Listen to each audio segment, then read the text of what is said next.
ఒకప్పుడు కుందనాపురం అనే అందమైన పట్టణంలో చారుమతి అనే సద్గుణవతి ఉండేది. ఆమె తన భర్తను, అత్తమామలను ఎంతో ప్రేమగా చూసుకుంటూ ప్రతిరోజు భక్తి శ్రద్ధలతో దేవతలను పూజించేది. ఒకరోజు రాత్రి చారుమతికి కలలో శ్రీ వరలక్ష్మీదేవి ప్రత్యక్షమై ఇలా చెప్పింది: చారుమతి, శ్రావణ మాసంలో పౌర్ణమికి ముందు వచ్చే శుక్రవారం నన్ను భక్తి శ్రద్ధలతో పూజించు. వరలక్ష్మి వ్రతాన్ని ఆచరించి శీలను పిలిచి వాయినం ఇవ్వు. నీ ఇంట్లో సుఖ సంతోషాలు, ఐశ్వర్యం కలుగుతాయి. ఉదయం నిద్ర లేచిన చారుమతి తన కలను భర్తకు, అత్తమామలకు చెప్పింది. అందరూ ఎంతో సంతోషించి వరలక్ష్మి వ్రతం చేయాలని నిర్ణయించుకున్నారు.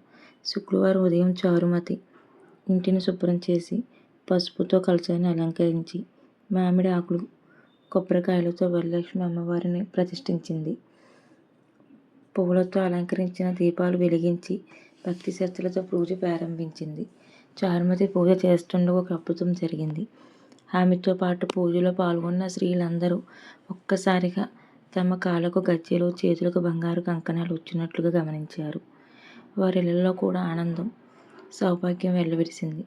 అందరూ ఇది వరలక్ష్మి అమ్మవారి అనుగ్రహమే అని భావించి అమ్మవారికి కృతజ్ఞతలు తెలిపారు. అప్పటి నుంచి భక్తి శ్రద్ధలతో వరలక్ష్మి వ్రతాన్ని ఆచరించడం ద్వారా అమ్మవారి కృప, కుటుంబ సౌభాగ్యం, సుఖశాంతులు కలుగుతాయని భక్తులకు విశ్వాసం. కథలోని సందేశం: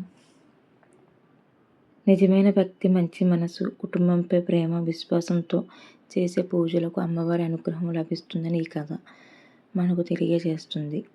శ్రీ వరలక్ష్మీదేవి కృప ప్రతి ఇంటిపై ఉండాలని కోరుకుందాం. శ్రీ వరలక్ష్మీదేవికి జై. మీకు ఈ వీడియో నచ్చితే లైక్ చేయండి, షేర్ చేయండి, సబ్స్క్రైబ్ చేసుకోండి ఫ్రెండ్స్ మరిన్ని వీడియోల కోసం.